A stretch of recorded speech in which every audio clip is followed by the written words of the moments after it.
And I am going to go back down, and I'm going to just do like 2 encounters to try and master Tifa and Barrett's abilities, and then we're going to move on. Okay. Actually, I think I don't even need to do Tifa's. Tifa's I can get easily during the boss fight. Barrett's is just slightly more obnoxious to get.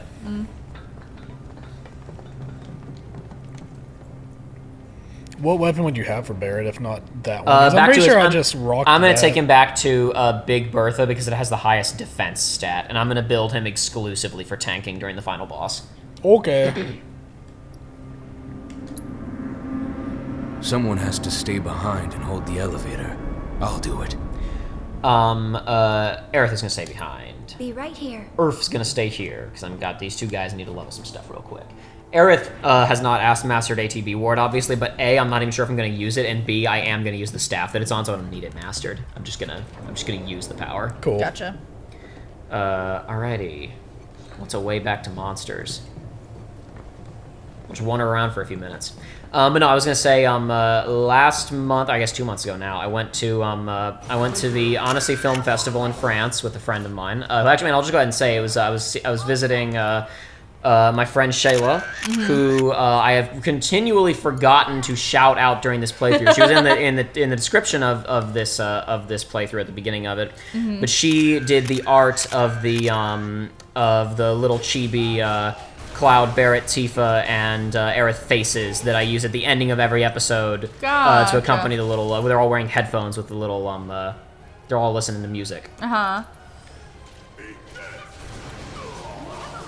I'm kind of surprised you haven't gotten Barrett's mastery on that. Yeah. Because you've hit a lot of people with it. Well, I got it during the brain pod fight that I backed out of. Because I was too strong.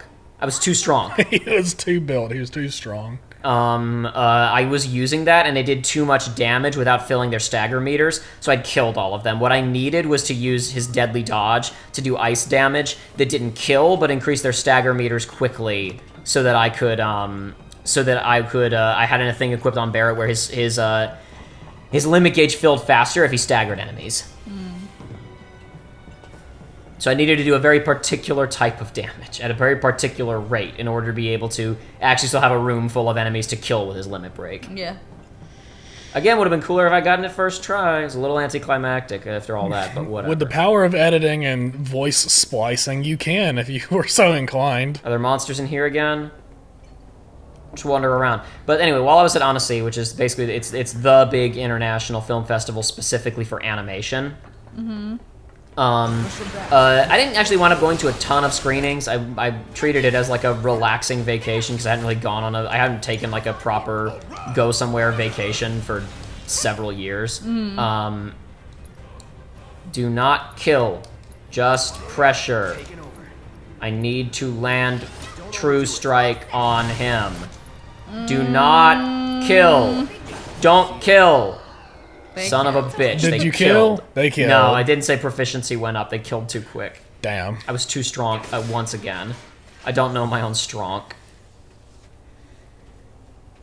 You know, being too strong, that reminds me of the troubles of getting a trophy in Dust and Elysian too. Oh boy. Because there's a trophy in that game for getting a 1,000 hit combo, but if you hit too hard, you just can't get it. There is an item you can get that debilitates you to make it possible, but you know. I went too many years without bringing up Dust and Elysian Tale again on this channel, and so I've got to make up for it now that it's back in my consciousness. Do it, Tifa. Do it. Do it big. Oh my god! She hit the wrong guy or he died? He died. He died. Damn.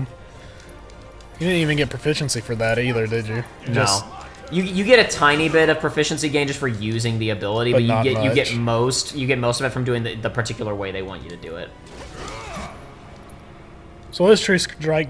Yeah. True Strike is a hard-hitting attack that also increases stagger percentage. Okay. Cloud, do not kill. Don't kill. He killed. It's impossible. He's too strong. This one's ripe for it, though. If he doesn't kill, Tifa won't think he's cool. It's true. He has to kill. He's the coolest. Cloud, do not kill. Don't kill. This is gonna kill. It didn't kill. I just had to say it. Son of a bitch! What? Are you sure you don't have it already? For her? I did get it. Okay, that's why. I didn't have it a minute ago. I guess I got it during the other fight and I didn't notice. Awesome. All right, well, let's turn around. Failed successfully. Congrats. Let's turn around. Barrett only needs to land one more bomb. So if any of those enemies repopulated, which I'm pretty sure they do, we're golden. It really is a poison. You said bomb, and I like my chest tightened. I thought you were going to say your testicles twitched. While I was at Annecy, I didn't go to I went to a number of screenings. Oh yeah, I forgot to tell you, Aiden, I watched Blue Eye Samurai because you told me. Because they do TV in competition and they just screen general episodes. And I had one screening I had to go to because they were screening a Smiling Friends season 2 episode, and I'm like, I'm never gonna have the opportunity to see Smiling Friends on a big screen and with a crowd of people other than this. So I still have haven't to watched go. season 2, but you sent me that, and I'm still jealous. But that screening also had Blue Eye Samurai, but it was episode 5 or 6. Yep. It's the one that's intercut flashbacks. She's fighting in the brothel, flashing back to that scenario that I'm not going to describe for spoiler purposes. Great, perfect. And I was like, I wonder how this is going to work. And after watching it, I was like, nah, I get why you would do this as your competition piece because it's got. I was initially a little underwhelmed by the action in it, but then she locks in at the ending of the episode, and there's stuff to see. Yep. But then I was like, okay, no, this is a self-contained story. You don't really need to have seen the rest of the show to track this episode. Yeah. So I was like, okay, this makes sense as for a competition piece. Not the most impressive. Action choreography work in the show, but still a good episode. I'm not trying to flee. Just trying This robot has to figured not out how die. to defeat you. Just don't let you fight. He's zoning. Keep it together. Come on, Tifa. Yeah, Tifa. Oh. She's trapped. It's pushing her away, but she's trapped in this corner. Let's go. For a second, the angle looked like God it damn was. it, now that you It figured looked it out. like it was off the map, and I was like, oh. Woohoo! Barrett, how'd you get over here? Oh my God, Barrett, please. Yeah, he's just so sneaky. He is not immune to juggles. Anyway, so yeah, I watched the first 4 episodes or whatever at 1.5 times speed in my Airbnb on my laptop in order to finish them just in time to leave and go to the screening and watch I episode see. 5. Then I watched the episodes after that at normal speed, I promise. But I was on a budget. I barely made it back in time Yeah. for the screening. I really want more of that. Because, it ends at a fine point. Is it Season a- 3 is going to be wacky. Season 2, is going to be wacky if it gets made. Is it a Netflix show? It's a Netflix Yeah. show. That's yeah. a shame to hear. It is it's a complete coin toss if Yeah. it'll get thrown in the trash or not. I think it was confirmed for another season, That but doesn't again, mean yeah, it doesn't mean anything. All they need is some controversy, and then Netflix will be like, okay, well, let's can everything so we save money now. But one of the things that I saw there was the world premiere of another Looney Tunes movie. It flew under the radar compared to the Coyote versus Acme situation, but it's another movie that Warner Brothers tried to dump. This one was not going to be a theatrical release. It was going to be straight to streaming. It's called The Day the Earth Blew Up. It's like a light parody of the sci-fi movies starring Daffy Duck and Porky Pig. It was meant to be streaming, and you can tell from the budget, but it was still enjoyable. One thing that stands out about it that's interesting is it is the first feature-length Looney Tunes animated movie that doesn't have live-action hybrid stuff in it. It's the first non-Space Jam-esque feature. Okay. Which you wouldn't think, but that's the case. But basically, unlike Coyote versus Acme, which they let people bid on and they said, "Hey, you didn't bid enough. Bye. Get out of here." This one, it got picked up by an indie animation distribution studio in England that does tiny projects, and they're giving a Looney Tunes movie a theatrical release. Crazy. But I saw there was one screening at Odyssey, the premiere. I only got into it because it wasn't on the schedule at the beginning of the week. Because when they release the schedule at the beginning of the week, everybody reserves stuff and all the good stuff is gone in 5 minutes. Yeah. But it was randomly put on the schedule around noon the day that it was going to be screening, and I happened to be looking at the schedule to check something else when it was added, so I got tickets. Nice. It was pretty good. I felt like I was a little bit disappointed by they felt like a kind of a general lack of cleverness to some of the gags. Okay. But it was still enjoyable, and you should go see it when it's in theaters to punk Warner Brothers, and it makes money after they didn't distribute it. But the opening 5 minutes contained one of the funniest gags I've ever seen in an animated movie. Because, like I said, it was a cheaper film. The character animation was good. Mainly the cheapness came through in kind of sparse background detail. Gotcha. The backdrops were not super crazy animated. The opening sequence contains a really funny joke. It's the opposite of Redline. So you know how you see a lot of cartoons do this, but Looney Tunes, the experts of it, also SpongeBob does it a lot, where you do super high detailed non-animated insert shots for reactions. Yeah. There's that one Looney Tunes comic you see a lot as a meme of a guy kind of 1,000-yard deadpan stare with a big round chin. Yes. Very soured looking. There is a character who is only animated like that. Okay. Every shot that he is in is just one extremely detailed still shot, and the only things that move are his eyes and maybe his mouth. And you just keep cutting back to him, and he's in these super still exact. There is no fully animated shot of him in the movie. Oh my god! To the point that there's a shot where you're close up on Daffy and Porky, and they're animated normally, and they're talking to this guy, and he crosses the frame, but he's still just that static animated thing. So he's just bobbing up and down as he slides across the screen, and you're already laughing oh, they're getting away with it, haha. Then it zooms out and it's full body of him still animated like that. Super detailed animated guy just bobbing forward as he slides across the screen. I need to watch this. It's fantastic. I don't think there's a theatrical release date yet, but it was really good. I was very glad. I didn't go to a lot of exclusive screenings at Odyssey. But I got to be in the room for that, and it was fantastic. They also gave me a little flyer with instructions on the back of how to fold it into a paper airplane, because as an Odyssey tradition, before the screening starts, everybody is throwing paper airplanes through the theater down at the screen. I probably don't got it. I'm so going to fail at this, just so you know. Yeah, I totally failed at this. A couple of the screenings were that I went to were in smaller theaters. This was in the biggest theater that's there. Nice. It's a massive, massive theater. Okay. So you have guys in the back of the room traveling all the way down, and everybody's paying attention at this. So plenty of paper airplanes are bad, and they're just nosediving in front of you, or they're drifting and landing somewhere down in the seats closer to it. When something starts to get to the stage, it's got the range. We can see it. It's got the altitude. Mm-hmm. The whole thing, everybody in there. Oh! And then when it hits the screen, That's awesome. That sounds very fun. It's fantastic. Alrighty, before we actually head up to the roof, we do have a little respecking to do. And that's just as well because we have more time to chit-chat about random nonsense. Indeed. For example, I have 2 items related to Transformers that I wanted to bring. Oh, yeah. Okay. One of them is a movie that I wish I'd gone to see it, honestly, but I was I don't care, is Transformers 1.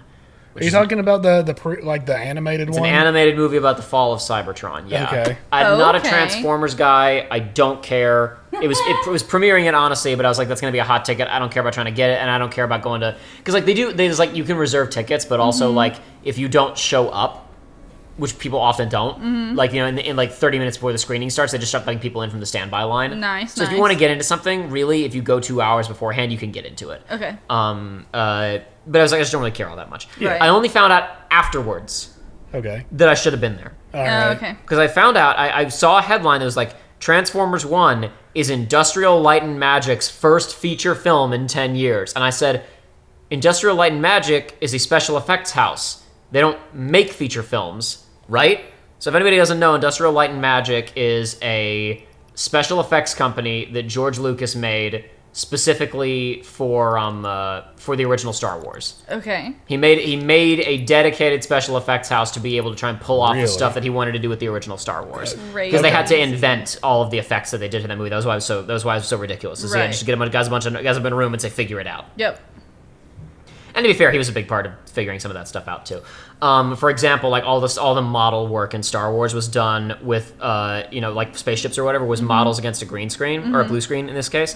But I'm pretty sure they invented a camera that is computer controlled and it moves on very particular axes and degrees. So they could put one model against that blue screen and have the camera do one particular motion. Then they could put another model against that blue screen and have the camera do the same motion, and then they could composite those models into one shot, but have the camera move around them as if the camera was moving through 3D. You understand? Yeah. Among the many other things that they figured out. Now Industrial Light and Magic is just like a go-to VFX house for any movie. They do all kinds of stuff. It's like but did they do an animated feature? They did. Did you guys ever see Rango? Yeah. I always assumed that was a DreamWorks movie, even though it didn't feel anything like a DreamWorks movie. I assume so too. That's them. The reason that movie felt so different from anything else that you've seen, and not like a DreamWorks movie or whatever, because that was an Industrial Light and Magic in-house animated feature film. And I'm shook. Things about my life have changed now. And I never saw it, but I'm familiar with it. And the reason that we don't know this or hear anything about this is because they only ever did one other animated feature film after that, which neither of you have ever heard of, but I have, because it was called Strange Magic. It was a stop-motion animated jukebox musical that was in production right when Lucasfilm was bought by Disney. And it released after the acquisition to extremely little fanfare because Disney didn't care about it. Yeah, that makes sense. Okay. And to be fair, I didn't hear that much good stuff about it, so they're probably right to not care about it. That sucks. But the point is, I would have gone to see it if I'd known that studio was releasing it, and it was the first animated movie they've done in 10, 12 years, whatever. But I can't say anything about the movie because I didn't see it. What I can say something about is Transformers Rise of the Beasts. Oh, no. Which I have not seen. Okay. I only saw part of it. Pivoting. Remember when I was saying earlier, this is part of where I was going with, like, I said, like, I've been traveling a lot recently, and I can't remember which trips things happened on. Like, I can't remember which trip CIA guy was on. Yes.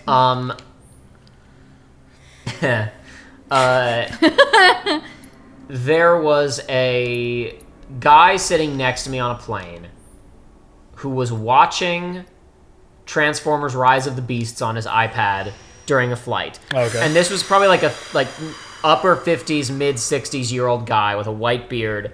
And I'm like, okay, watching Transformers Rise of the Beasts, whatever. I was just like happened to like glance. So when you're on an airplane and you're not watching something yourself or doing something, like your eye wanders to other screens in the immediate vicinity. It does. So I was watching the climax of Transformers Rise of the Beasts, Okay. which I've generally heard decent things about. Michael Bay, no involvement. Right. So we never got to this when we were talking about you're back in Uncharted 3 when you were talking about The Last Night. We never got to the fact that the ending of that movie is totally insane. And, like, it's unfollow-upable. Yeah. It's so real. I'm not even sure I remember how it ends. It ends with the wrecked ruins of Cybertron. Yeah. Like, being in low orbit over Earth. With long, spindly strands of it, like, raking the ground and destroying massive parts of the Earth. Yeah. And now there's just, like, another planet connected by, like, a bunch of umbilical cords to the Earth. And it's like, how do you possibly move forward from this? And they didn't, because they stopped. Yep. So they've gone back in time, and they have a new continuity now, which started with the Bumblebee spinoff. And Transformers Rise of the Beast is also, like, set in the 80s and just doing its own thing. Okay. And apparently it's okay. Watching this finale, a couple things about it stood out to me. Number one, the designs are made way more simplistic, and they're all bright primary colors. Okay. So even though the finale takes place in a gray, blasted Dragon Ball wasteland, you can read everything that's happening because the characters are bright primary colors. Okay, cool. And they don't have the weird Michael Bay over-designed stuff going on with them. Great. Very good. And I was also just glad to go from being like, wow, this actually looks exciting. Like, this is well edited. It's actually got, like, readable choreography. Cool. It's not just, like, visual clutter leaping across the screen, like, base stuff. What in particular stood out to me about it, though, is that all of those movies have tons of human characters who can't do anything. They've got guys with assault rifles who cannot do anything about the giant robots that they're fighting. Just there so that we can have the low shot look of them looking up and seeing the thing jumping over them. Yes, and there will always... And Sam exist. Witwicky or Cade Yeager will be carrying a MacGuffin, probably, that they need to deposit into the MacGuffin receptacle while the Transformers are fighting around them. They have to sprint through explosions and buildings crumbling all around them. In the final Transformers movie, Cade Yeager did get a magic handgun that could shoot Transformers and damage them. So he had some stuff to do, and also, of course, wasn't that Excalibur? Yeah, no, Excalibur's later. He does get Excalibur, and also the love interest gets the staff of Merlin. But that's a different story altogether. Okay, I've done my research since you told me all this stuff about this movie, Aiden. Back in the day. I can tell. I've done a bit, and by a bit of research, I mean watched a video or two about it. During Transformers: Rise of the Beasts, the female human lead is in fact, I know, like I'm watching her run around with explosions happening in the background, and she's trying to get to a terminal. So I assume she has the MacGuffin. Or she has the password and she's trying to do something with it. The male lead puts on, I'm gonna describe it the closest thing that I can, Joey. He specifically puts on the armor from Vanquish. Ooh.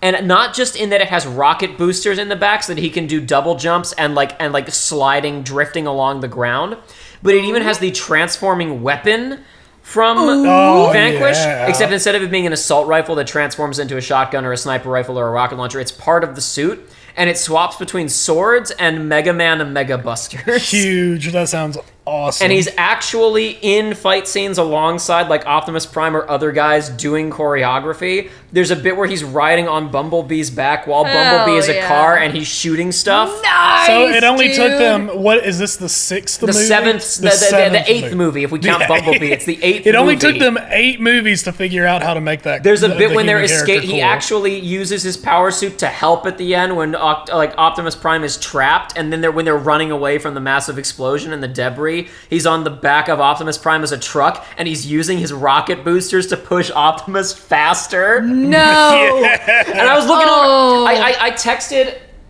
I texted 2 friends of mine. Joshua and a friend of mine on the plane. I was just sitting down. There's a 50-year-old guy sitting next to me watching Transformers: Rise of the Beast, and this was like a short 1-hour connection. Yeah. And then I got off the plane and texted them both. Okay, Transformers: Rise of the Beasts may be based. No, hear me out. It might actually be really cool. Also, this is a spoiler, but apparently one of the final scenes of that movie is the male lead is approached and asked if he can join a special government initiative called G.I. Joe. No! What? So the next mouth. one of those is going to be insane. Oh my god. No! Except that it might not be a next one because it didn't make a lot of money because everybody lost their confidence in Transformers movies, even though that one's apparently pretty good. No! I have to see it. I have to see the G.I. Joe Transformers crossover. Still on my list. But also on my list because Aiden, you mentioned this earlier when I cut you off because we were going into a cutscene. You said you listened to another Type O positive song that convinced you that it's satire. Talk about that while I'm doing Materia. This is going to be over 4 episodes. Who gives a shit? I have to do set Materia. You go ahead. It's okay. It's all planned out. It keeps coming back to this. It's just like all of their 11-minute songs. No, I listened. So it's not a long ride over here. So I did only listen to the one song because it was 6 minutes. It was called, I don't think it's even 6 minutes to get from my place to your place. It's probably like just on the dot. I wasn't speeding for once. Okay. Because I was trying to finish the song. Let me see. No. Yeah, I can listen to like a whole album coming over Sure, here. you can, yeah. You could watch a short movie on the way over here. Glass Walls of Limbo - dance mix. And that's the reason it's a joke, okay? let me be very clear about this. Glass Walls of Limbo dance mix I think has to be a joke because it's just like chain noises and wind noises and some like that's not a dance mix. Are you kidding me? It's a Halloween dance mix. No, it's not. Like I understand that like goth dancing is very like interpretive and I'm picturing that one like, video of all those people under the bridge, Under with the glowing baby. lights and the dreads. No, I wouldn't even call that goth dancing. But it is though. That's it's too sludge late. core. The internet won, Aiden. That's goth dancing. That's what it looks like when you're goth and you dance. It's real. I'm not saying that goth dancing's better, but it is different than that. It's like two-stepping. Is that a goth dance? Is that what they called it back in high school? I don't know what that is. Slower, and I feel like you have to be taking up more space, honestly, than those people are. Like, you've got to be fully extending and then coming back in, and, like, you've got to... I You don't gotta know. look like you're casting a hex. Yes, very much so. And so like even with that in mind, I couldn't find the beat of this song. Okay. To like tell, like I couldn't tell you what time signature it's in because it's chanting and chain noises. Like I was so like amused but also frustrated because I kept being like, surely it's gonna come in. Surely the dance mix is gonna come in. Is the dance mix in the room with us right now? like surely it's gotta come in. It's gotta come in. And we've got like 30 seconds left in the song, and I'm like, no, it's gonna come in though. It's gonna come in. It didn't come in. It's a joke. I see. So I feel like it's gotta be a joke, man. But I don't know. That's what your The heart whole tells thing is a you. joke. It's got to be a joke. There's no other The explanation. very first time that I heard them, I was like, this has got to be a joke. And then I heard more of it, and I was like, maybe it's not a joke. And then I heard more of it, and I'm back to like, maybe it's a joke. Maybe though. it's just so real that it's not a joke. Yeah, I don't know. I'm not a... I feel like I would actually have to do some research like into the history of the band. And I also feel like that would ruin That's a lot of trouble. The mystique, of it exactly. for me. Like, The mystique. yeah. That's a whole lot of trouble. Yep. Usually if I have a question about a band and I can't find it in 2 paragraphs, it'll forever be a mystery for me. I've done some research into bands. I feel like I'm just continuing to out myself as like a weirdo with weird music taste, but I did like I'm not gonna say extensive, but like I read more than 2 paragraphs about like the band's kind of self-reported lore for Sleep Token. Okay. Have I mentioned this band to either of you? Don't know. I don't think so. Not that I know of. I tried to describe Sleep Token to my coworkers recently, and I really just kind of fumbled, because I said something about like I'm entering like an era of appreciating bands with lore, and they were like, Aiden, what does that even mean? It means you like the really cool looking evil guy off the Disturbed albums when you were 14. Probably, yeah. The guy, he was called. His name is The Guy. So That's what I learned at 14. really, Yeah. I love that. So in my mind, bands with lore are like they're the bands doing what Sleep Token's doing, where they're not naming themselves. Sleep Token has like their like official statement is that they are creating music that is inspired to them through the goddess Sleep, and so they're singing her praises, and like that's how they get their music. But they're metal ? They're Not the genre I would imagine that accompanies sleep, but I'm also not an artist. well, but see that's the thing is like Joe, you're producing art right here. According to YouTube, this is transformative work that I we're doing. am- That's why it falls under fair use. I have never produced a thing in my life. That's not true, Joe. Remember the Sonic portrait you put in the window of our high school? But that was a ripoff. I just copied somebody else. That wasn't real. Okay. That wasn't real. I made it real, but it wasn't real. That was not. I was not putting art out into the world. I was being inspired by somebody else's art to show the world their art through my eyes and through the eyes of all the students who then would look up at the window and say, "What the hell is that?" I see. That makes sense to me. So yeah, they're like metal, but then they've also got like a lot of like slow, gentle piano pieces worked into their music. And then there's one song, I think it's called The Summoning. I'm so sorry if I'm shredding this because I feel like Sleep Token fans, like who are actual Sleep Token fans, are like really particular. I'm sure all 3 about of Sleep them Token. are very mad No, at you they're right now. relatively big. Okay. They're, I mean, we're not like. There are dozens of We're us. not going- Dozens. Anyway, that like switches for the last like minute of the song into like this really funky, groovy rendition of the chorus. And I mean, and I'm talking like prominent bass lines getting into the grime of some funk. Mm-hmm. And so that like I struggle to be like they're a metal band because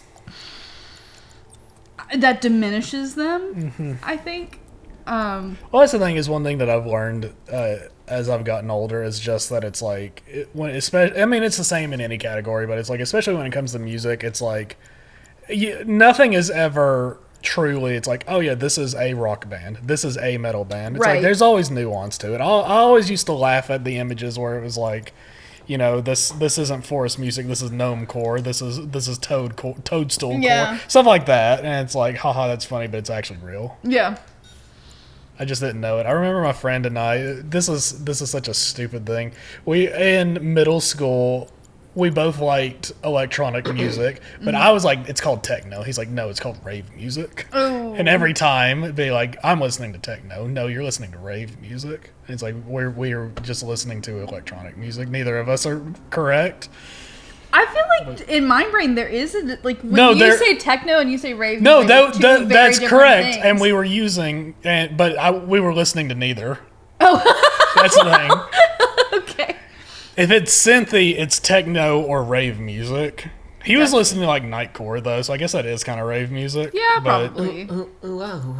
She said nightcore and it was involuntary. Yes, sir. The English version or the original version, Who Jacob? can say? Which is it? Who can say for sure? I couldn't actually. I think I have that. tell you the I think I words legally in the- purchased that on my phone.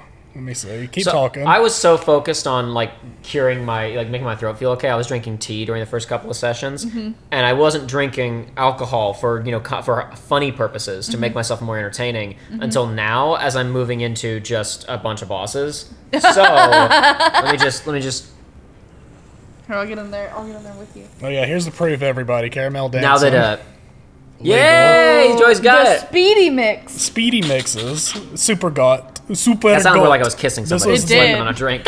How did I do that? And this is the OG real version. This isn't the American version. That's the Swedish. Swedish, yeah. Den It's a som Swedish då group. skrapar era händer. That one. I'm ready to do this.